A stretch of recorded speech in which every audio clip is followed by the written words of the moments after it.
Do do do do do do do do do do.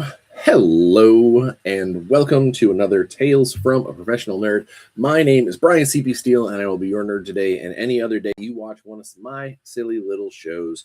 In this case, a silly little live show.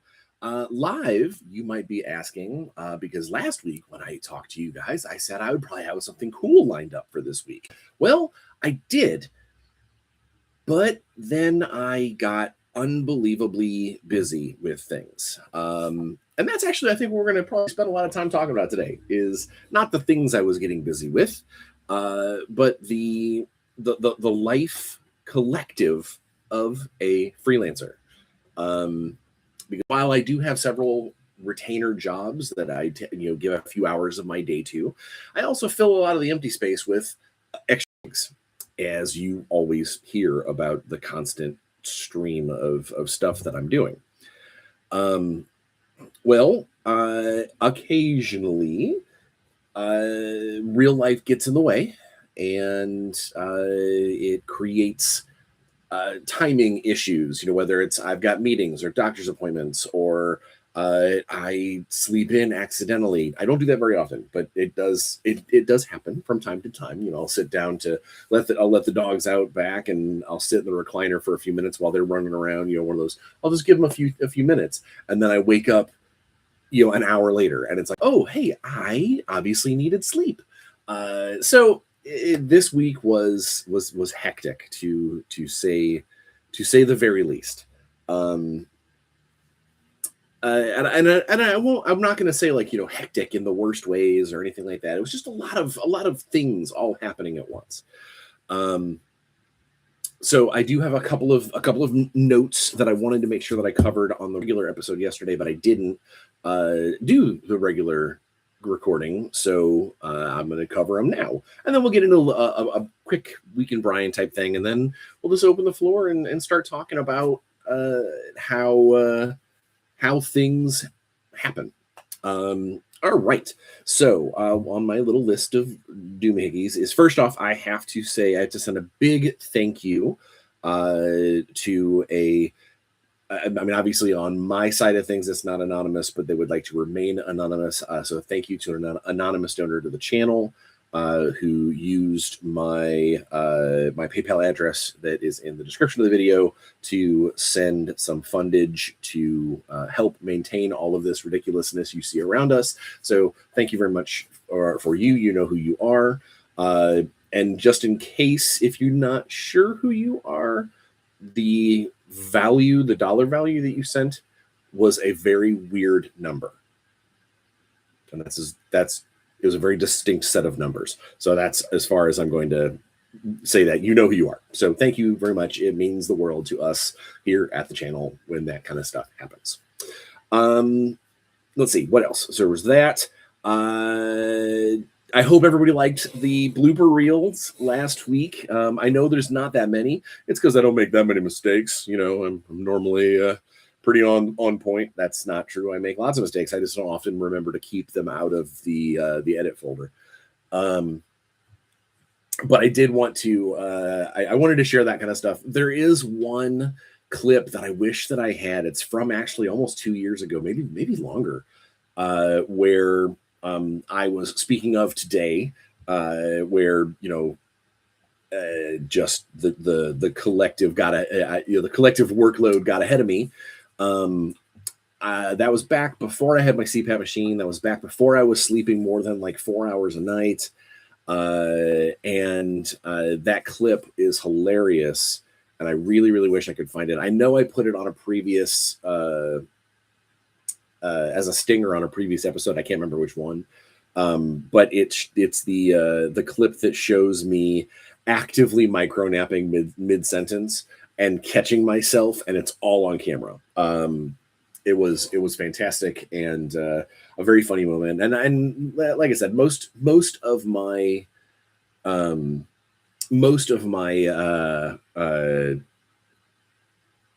reels and things are just me messing up a line, or I don't go by a script. This is a very stream of consciousness style videos that I do here.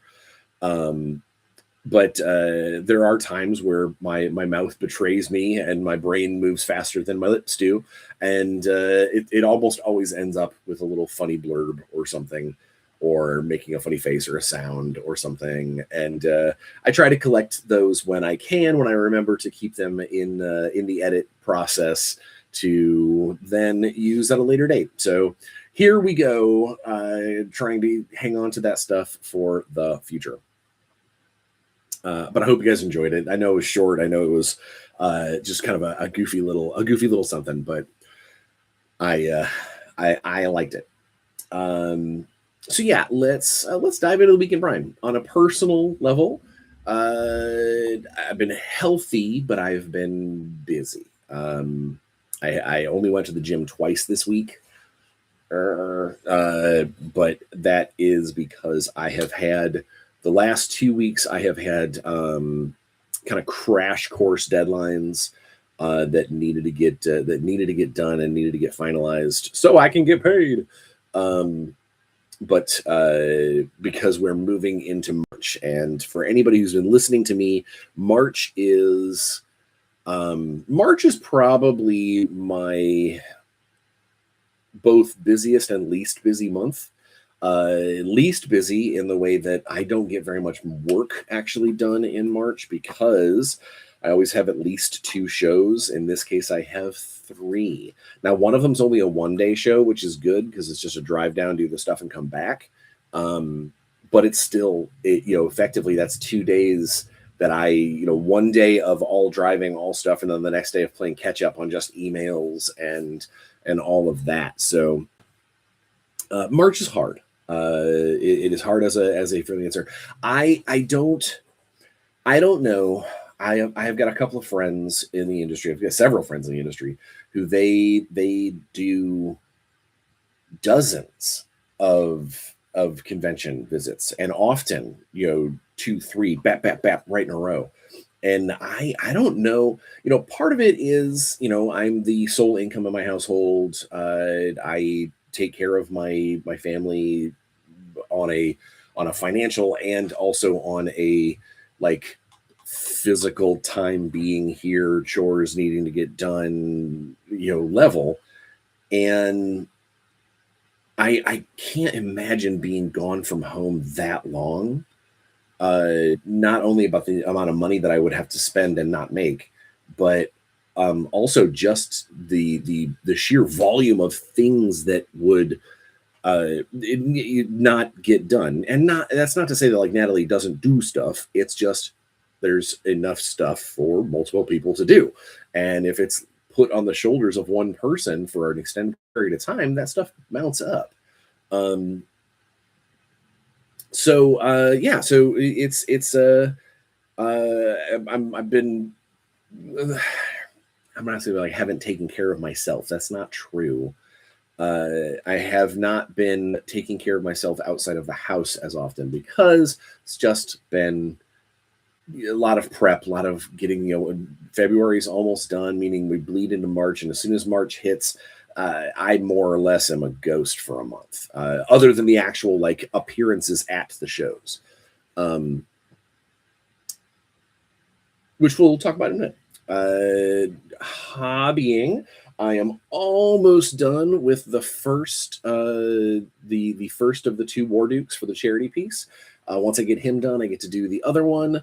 And then I have to take the actual diorama into the place that makes the little gold plaques, because I want to make sure that they get the measurements and the seating perfect for where it's going to go, and then get that ordered to get it engraved and put in the spot.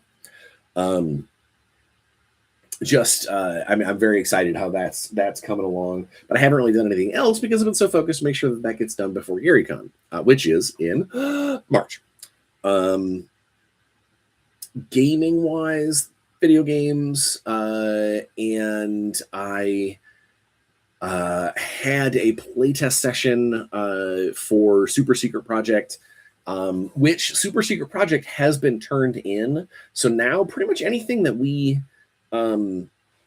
discover in playtest if it's not major, it kind of goes into a back file of just in case we get a chance to fix stuff.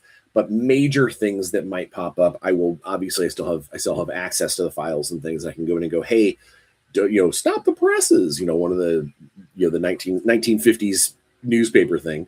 Now the good news is the Secret Project initially is a digital only release. So I have the benefit of there's no waiting on a print window or fabrication window or something along those lines. I don't have to worry about that. So if I can't speak for how it gets produced electronically, because that's not in my wheelhouse. That's someone else's part of the team. And so who knows? Maybe if something does need to get changed based off one of the play tests, if I shoot a flare up, they might very well go, hey, that you took too long. That the window has passed. But so far we're collectively very confident in Secret Project's fun things. And in fact, I've reached out this week to a few people who, when Secret Project becomes not secret, if that makes any sense, when we get to a point where we can start marketing it, I've got a handful of people that I know I want to get this in front of, because I think that they are not only the right audience for it, they have the right kind of vocal nature. Their nature, like they are. I hate to use the term influencer, but they in that realm, in the realm where Secret Project is really going to be able to take root. They have a lot of clout, and so I'm hoping that that I can get them to at least look at it and talk about it. Kind of get their initial knee-jerk, hopefully positive opinions.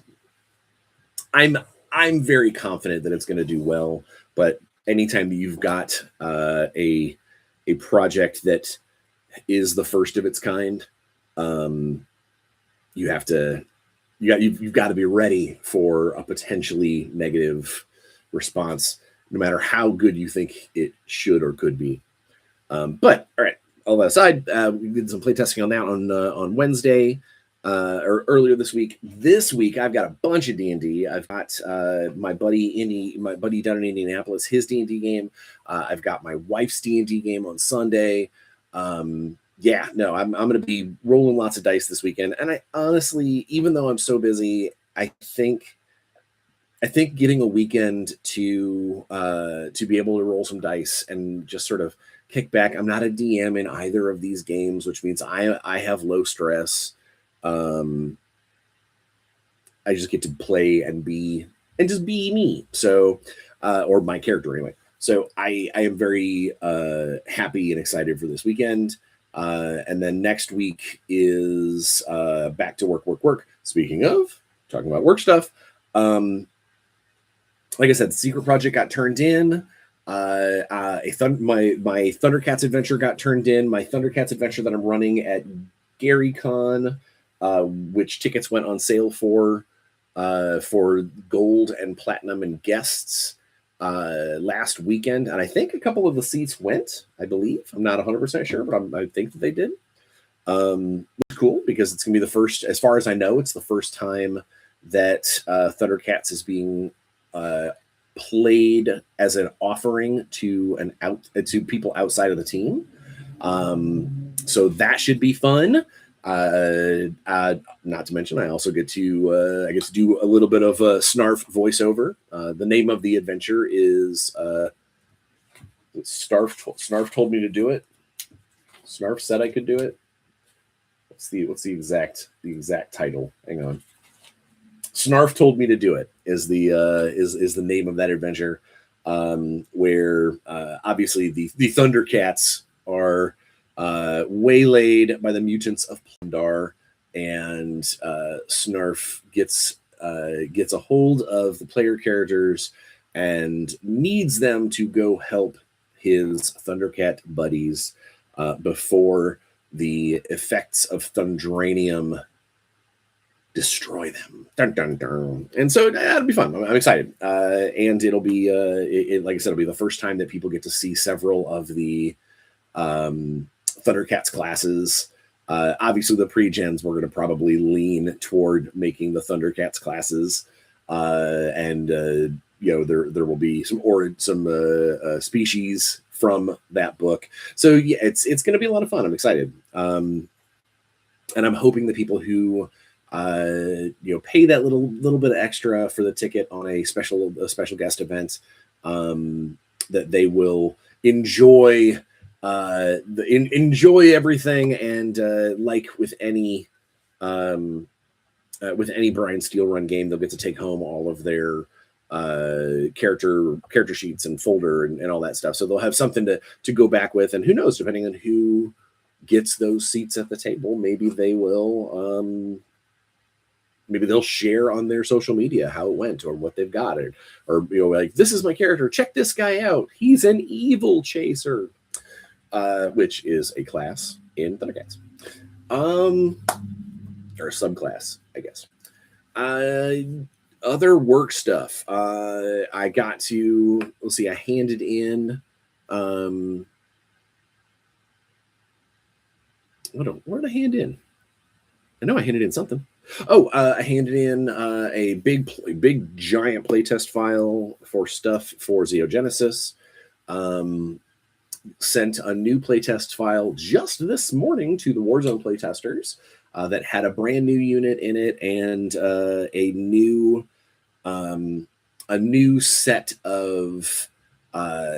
It's been no secret that we've talked about the art and the art users in Warzone were coming. They're eventually, and so something that important we've made sure is getting rigorous testing. Well, a couple of months ago, Alex and I sat down, and Alex had an amazing idea on how to revolutionize how we were doing the art. And then so that was a lot of what took this long to get to the next playtest stage, is getting the art rewritten to the point where we are happy with it. And this version should be, I don't want to say easier to playtest. It's not really the case.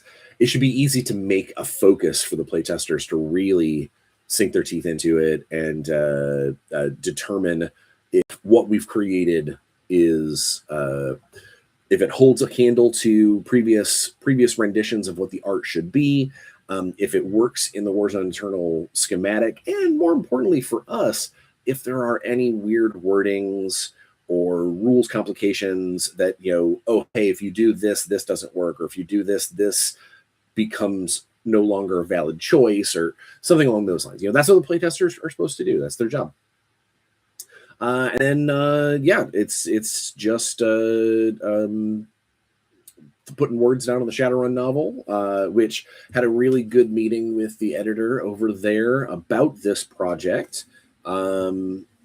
Excited to get a little more focus on there now that I've handed in a few looming projects. It'll free up a little extra time to put more words to the page on that. And then right now, so I do a lot of little spot freelance stuff. And one of the companies that I do the occasional freelance gig for is Dungeon in a Box. The guys who make the cool little acrylic skinny minis, and they have like the monthly subscription program to get you adventures and stuff.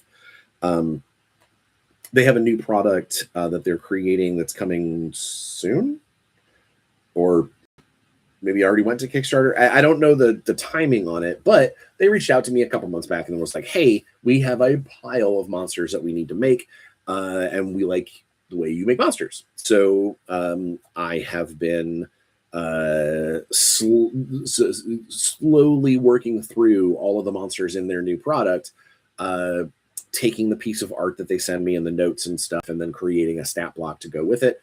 So that's been a little bit of my time too. But even that project is coming close to an end as well. which I think all in all, I'm actually, I don't want to be like I'm happy that a lot of this stuff is getting tied up with a bow. I like finishing projects, even if it's going to take a while to actually get out to the public. Um, I like knowing that my role of it is done, or at least as done as it can be, unless they need to, like a quick quick polish or something. My my goal is to start having fewer late nights in the studio. So several of these smaller gigs, if I can't finish them quick, I may start actually trying to kind of back away a little bit. Stuff with Intergalactic Heroes is ramped up dramatically, and Warzone and Xenogenesis take up a lot of my time.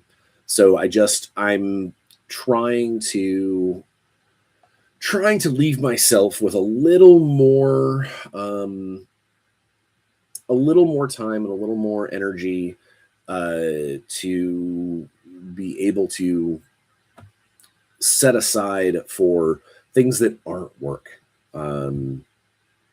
Yeah, especially going into now that the convention season is getting ready to kick off, which we'll start talking about that here in a second. That I know there will be more and more things that I need to do that will take several days, and then travel days and recuperation days, depending on the event. So it's just a matter of not feeling like I'm constantly behind on something. That's where I need. That's where I need to go. Which, the topic of today's live, you caught me sleeping. Now, you didn't actually catch me really sleeping. In the fact that, like, I didn't sleep through my recording yesterday, or I did not sleep today to get to. I mean, I slept tonight. You know what I mean. I'm using a slang term in the fact that I just got so busy and so exhausted, and just there's a lot of work and a lot of stress, and real life stress and financial stuff, and all the things that add up to when you have the balance, the scales balance of where your attention can lie. Sometimes one of those scales gets rocked pretty hard, and this week was one of those. We not to show you too much of how the steel sausage is made. That came out wrong. How things work behind the curtain. There we go. The U.S. government and the Indiana state government have been doing a lot of questionable and just sometimes straight up asinine things lately, and in other cases downright illegal. Sorry, this was not going to be a political talk. We had actually got really good news this morning about the orange idiots tariffs. The Supreme Court wiped them away and said these are illegal. You can't do that. And so even if I don't know what the next step of that is, but I am unbelievably happy that they at least stepped up and realized that he can't do that. And I hope that has a really beneficial wave of consequences for the various industries that have been affected by it. So, but as I was saying,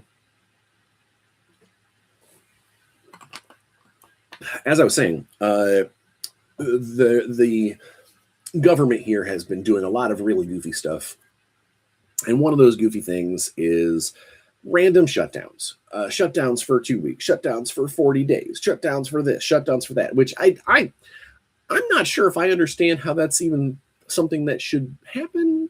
But you know what? Now, I said this wasn't going to be political, but one of the things that has caused me a lot of stress this week is the Indiana state government and their very, very, very weird, backwards,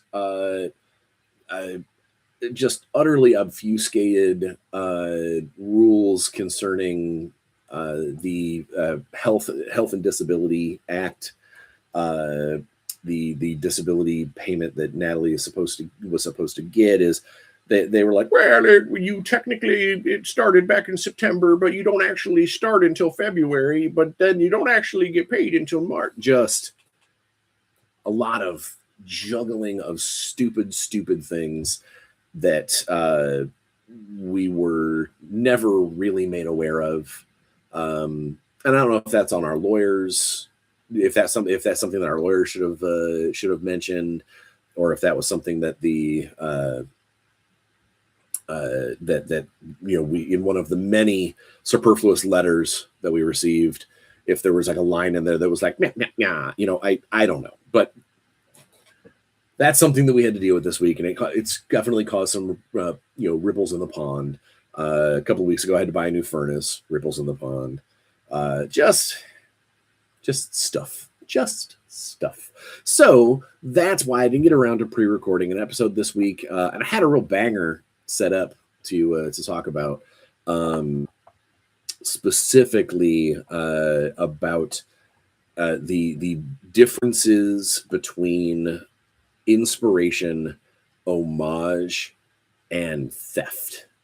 So yeah, it was gonna be a good episode. I'll probably end up doing it next week unless something else comes up.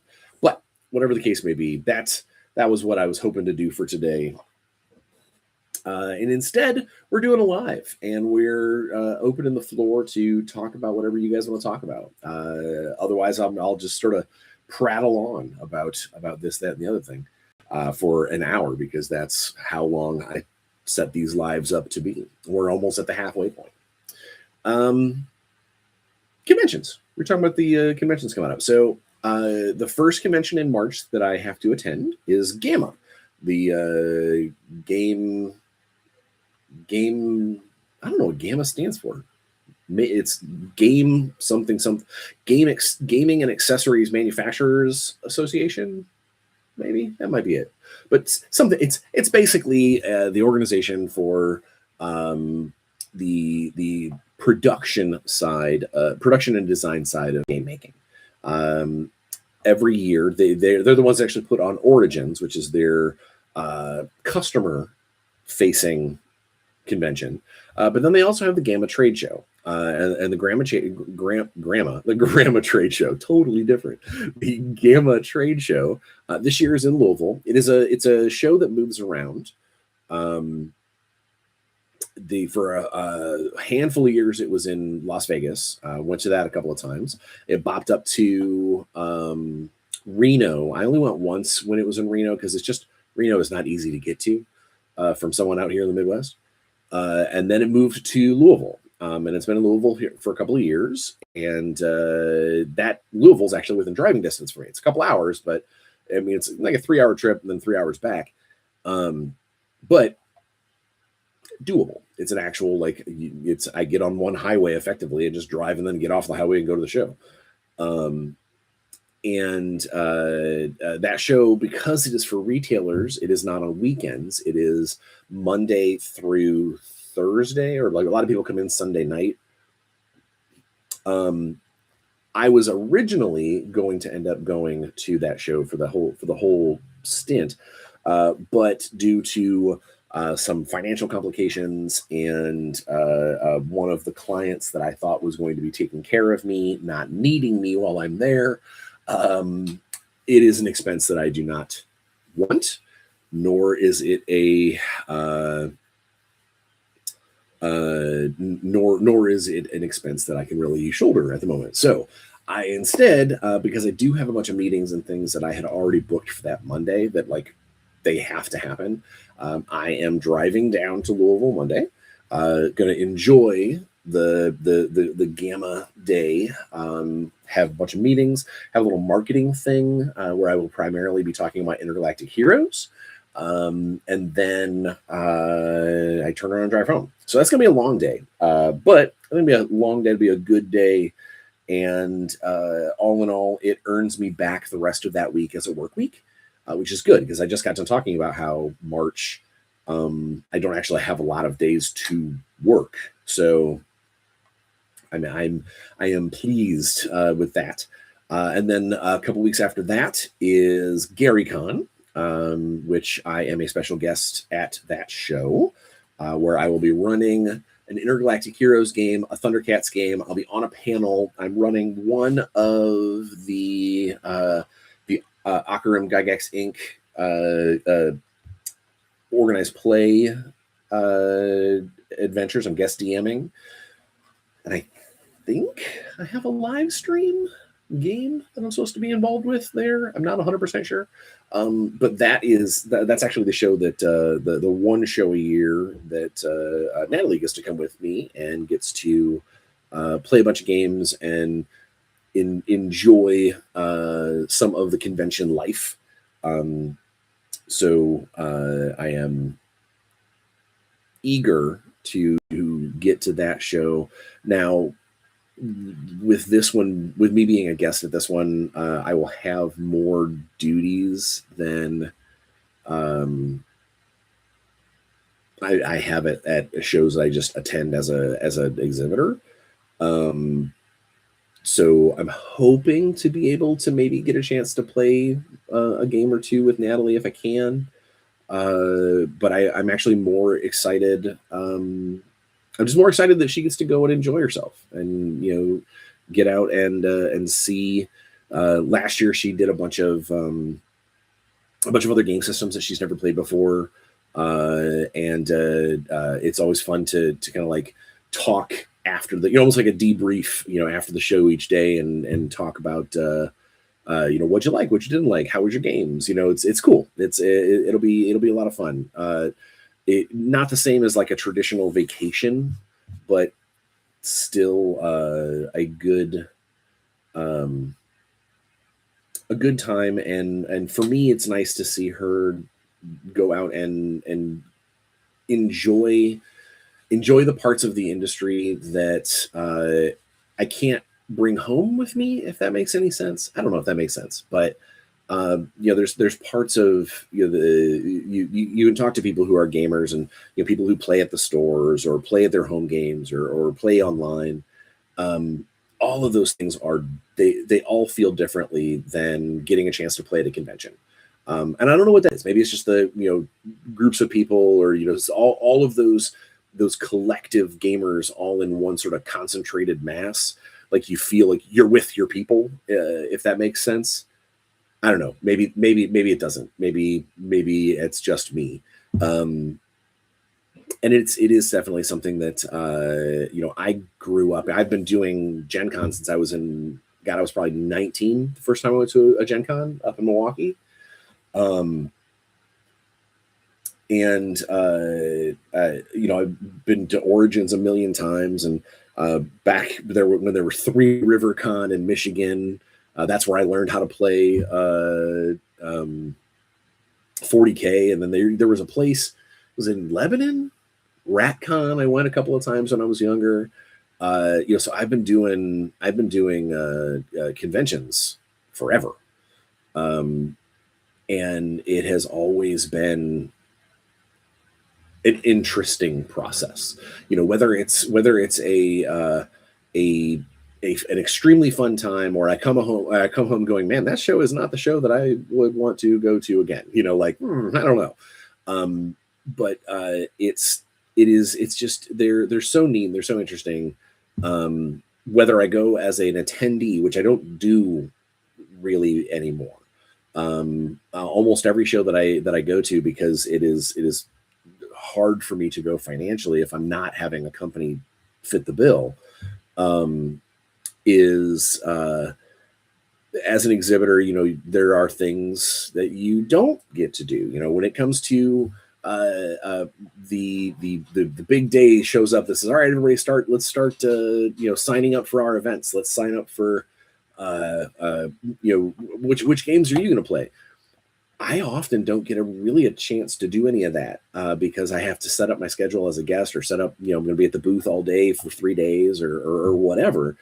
A lot of times I just kind of have to sort of find things that I can possibly become a part of between my duties as a guest or an exhibitor or anything like that. So conventions definitely take on a different feel. And anything that can happen after hours is just icing on the cake. That's when I get a chance. It's part of the reason why I love Gamehole Con so much, is because all of us industry folk, we end up almost always gathering after everything kind of wraps up during the day, and just sort of kick your feet up, open a can of insert random beverage, and just sort of enjoy each other's company for a few hours before we have to go to bed and then start the day anew the next day.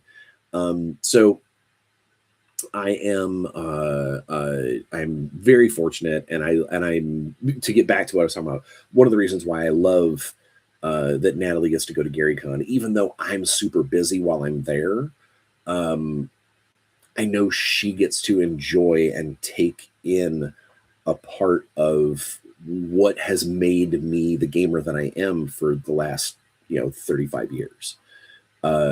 Is these gatherings have put such a fingerprint on what I do. I can't imagine if someone looked at me and was like, I mean, I've already said, if they paid me to stay home, I would.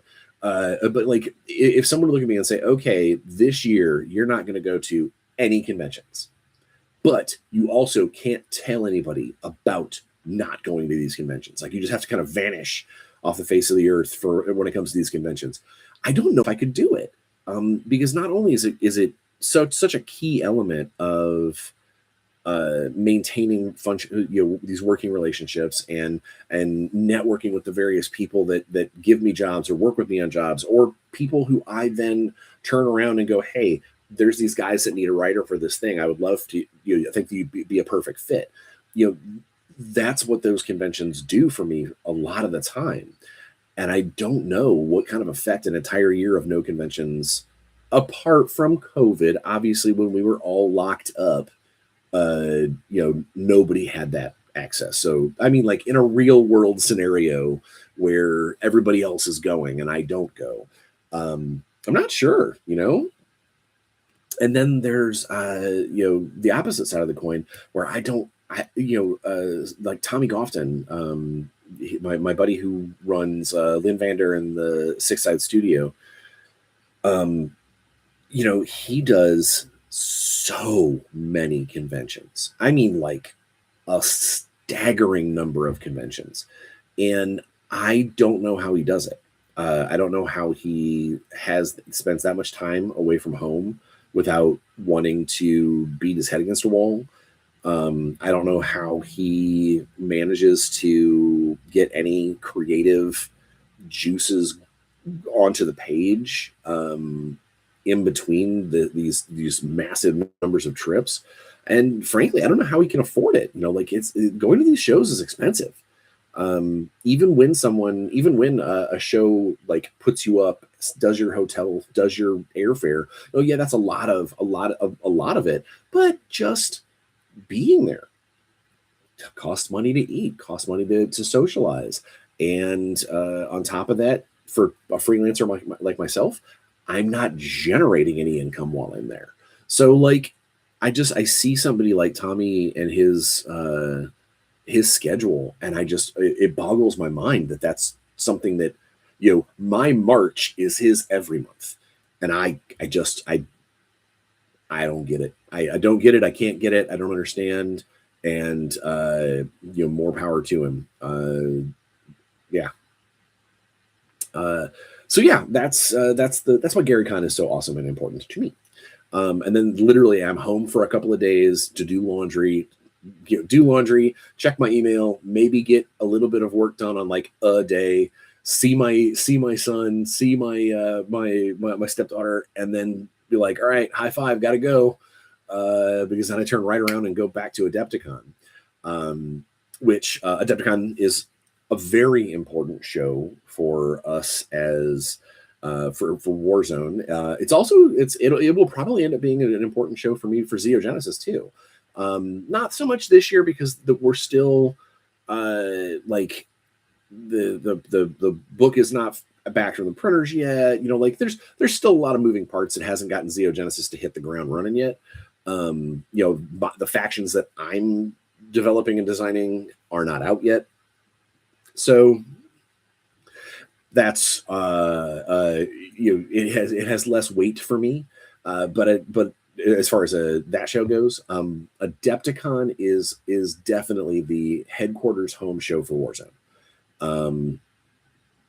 It is a show that both Alex and I can drive to. It's close by, so we get to bring all of our toys and terrain and game mats and get everything ready. It's the show right now that the only Eternals tournament is run, which I'm super excited for. Not only is this year the second year, so it's like the first time that there will be a returning champion to see if someone can knock him off his throne. Or if does he get a two-peat? Does he get the repeat win? I'm jazzed. I think it's going to be a great time. Hopefully, we do not have the technical difficulties we had last year with people being on our tables while we're trying to set up, and the first round getting to actually set up the terrain like I want to, instead of hastily slapping it together and then being like, all right, move it around a little bit. There was some complications with a couple of the tables, and I'm hoping this one runs a little smoother. And it's the debut of the first of tournament kit number 2. So new scenario secondaries that are attached to different mixes of the book scenarios. I know some people were hoping that there would be some scenarios that are brand new, like not out of the book.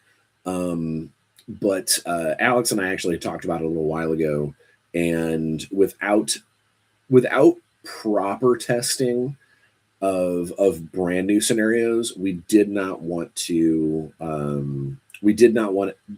Eternals.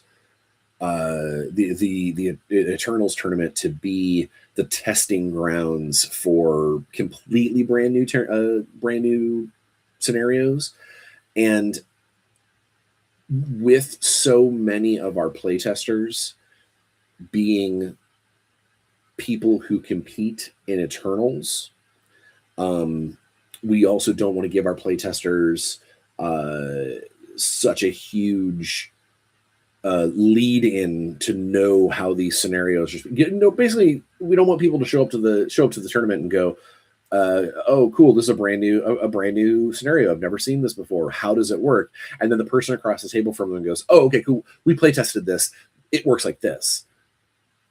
Now that we've gotten a little more time, a little more stretch, a little more great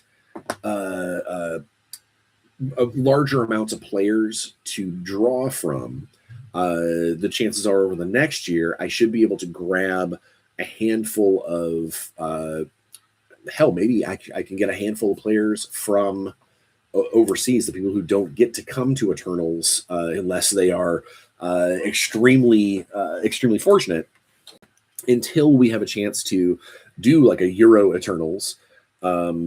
Maybe I can have them do some kind of secret playtesting of new scenarios for next year's events. I don't know. Like there's definitely there's definitely some merit to having brand news, but I just don't want anybody, now that the game is officially underway and on and out in stores and available through Trenchworks, and I just don't want someone to be soured on the idea of the event because they feel like someone has a better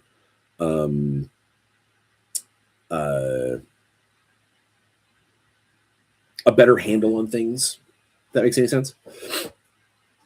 Oh, Thomas Goto says peace and nodders. Hello. Justin says, sounds like you might need another playtester in the stable. You're not wrong. There's always room for more playtesters. The playtesting collectively is generally handled through our Discord group, through a super secret playtester Discord group. But for something like that, for like a super secret project, I would probably need to set up like a true stealth group within the group, like a playtester Illuminati, so to speak. But Justin, if you're interested in getting involved more with Warzone, let's talk. It's not like you're not local. Yeah. So yeah, Adepticon this year. Adepticon is also the first time that we're going to have the narrative event. So last year, after Eternals, while we were kind of decompressing at the booth the following day, need to be fitted for the robe. Yeah, Tom, you gotta have to have the playtester acolyte robe. Get the right hood size, and you have to let me know where your closest tattoo artist is that you like to go to, so you can get the playtester tattoo. I won't tell you where it is; it's a secret. It's not visible when you're wearing clothing. It's ridiculous. So last year after Eternals, the following day, we were sitting around the booth and we were talking about how the event went and how excited we were and how it felt like our baby's become a real game, like it was this big thing. And then one of the things that one of those things that I had said was, I love Eternals, but I do wish that we could do something that's kind of a big event that's just for fun, just ha ha ha, no real stakes, no real prizes, just blow off some steam and play some games. Because there are a lot of players that play the games that don't like tournaments. They would much rather just roll dice and have fun. And it was Cormac actually brought in. Hello, Bokirk. Cormac had brought a big Bauhaus tank that he had printed, this kind of a fun little terrain piece. And Alex and I started making jokes about how we could come up with rules for it. And then I was like, well, we don't have to come up with rules for it. We could make a scenario around it. Oh, we can make more than a scenario. We can make an entire event around it, and just sort of kind of kept building until on my flight back from PAX Unplugged, I think, I started really putting numbers to the page and figuring out how this could function, how this would work, how a scenario like this would actually come together. And while it is still mostly in note format, meaning that I'm going to have to be there to physically sort of game master the event, which is fine because that's kind of what I wanted to do anyway. We put together the idea of a big giant table multiplayer event that's just all narrative. It's just a fun thing.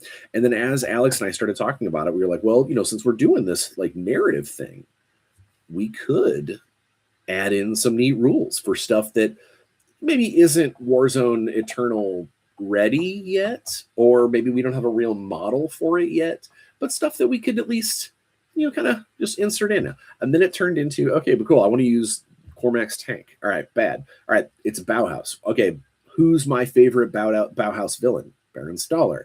We can make rules for Baron Staller. Okay, cool. And it just kind of kept spiraling until eventually it got to the point where I was like, no, this is a real thing.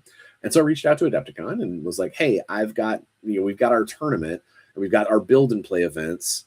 I want to do another one. Can I do it Friday night? And they were totally on board. They were like, this sounds like a great idea. And so that Friday night, 10 Warzone players, plus as many of the community that wants to show up. So one of the benefits of it not being competitive, it not being, there's no prize, it's just to play and have a good time, is the fact that if everybody and their brother shows up from the Warzone community, if a player is like, I need to run to the bathroom, can you run my guys for a minute?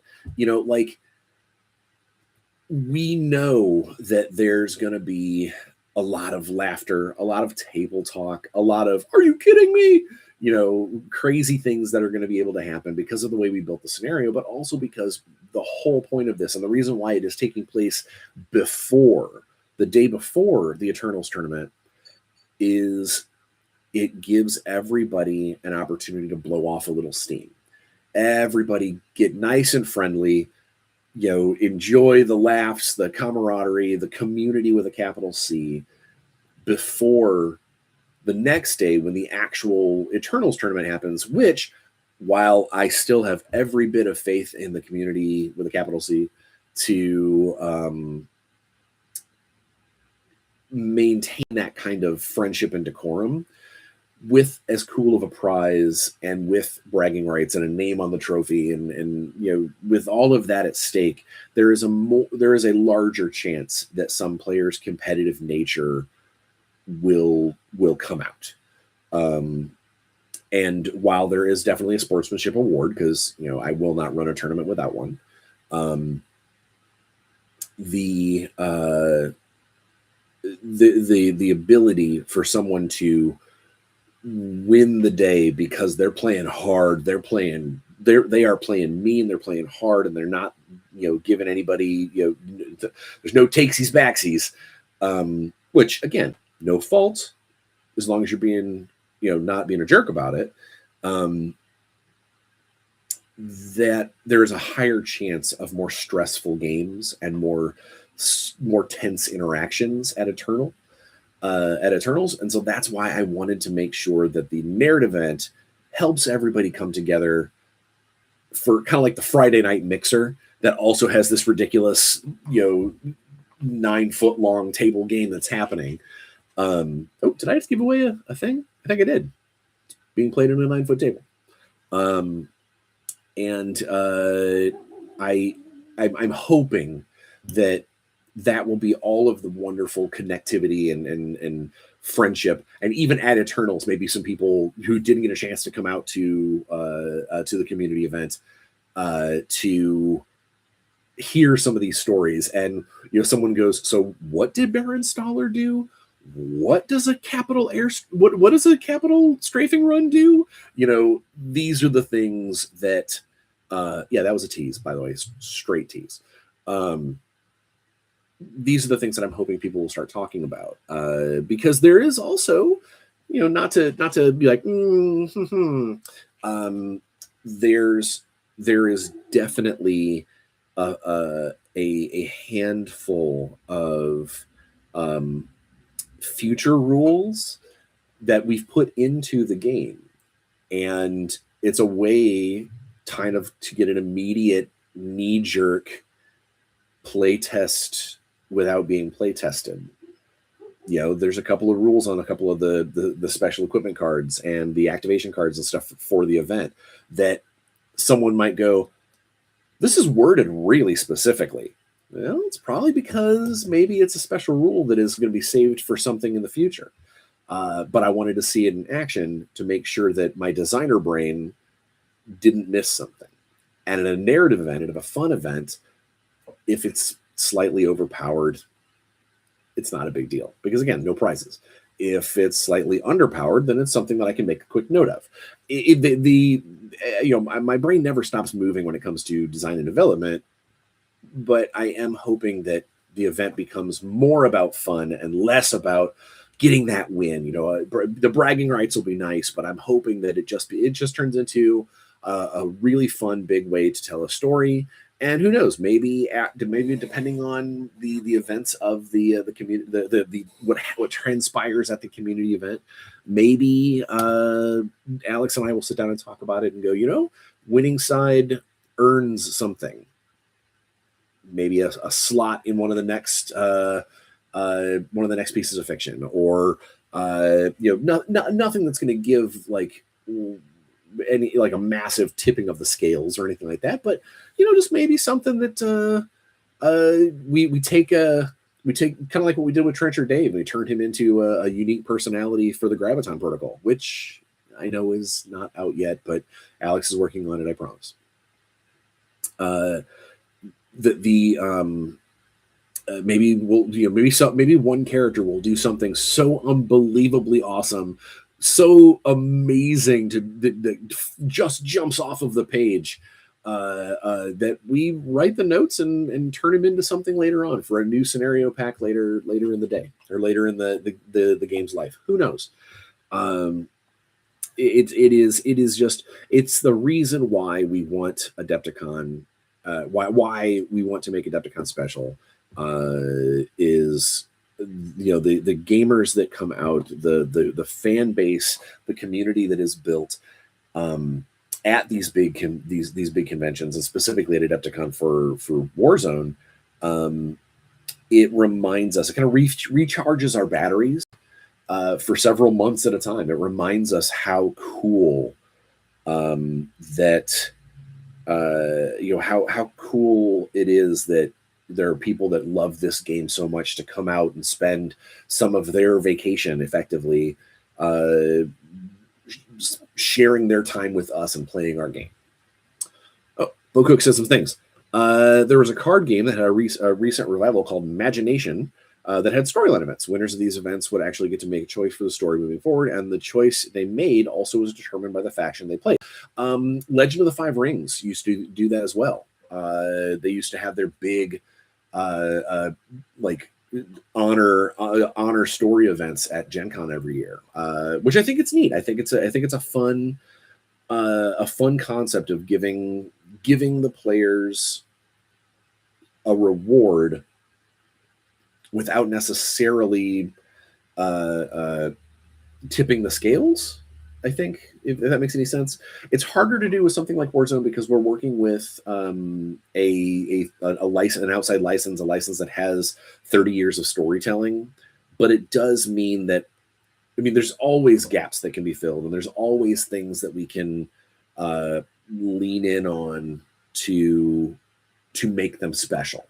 And that's the goal. At the end of the day is to make the players feel like what they've done or what they're fighting for means a damn. And that's what we hope to do. Is we want the community to be strong. We want everybody to enjoy themselves, have a good time, and feel like they are part of the greater family that is Warzone Eternal, as it hopefully exponentially grows. So speaking of exponentially growing, I need to eat lunch. I should get going. It is almost time for this live to be done, so I'm going to go through my final stuff. So next week, hopefully I'll have a pre-recorded episode that my life is not so crazy that I don't get to do it. But until then, please be safe, wash your hands, get your shots, wear a mask. Don't be a jerk. Support people who need supporting, and fight evil wherever you can find it. That's a big one. And just try and leave every room a little happier than when you got there. I think we're going to be okay. Till next week, have fun, stay safe, and play some games. I'll catch you guys later.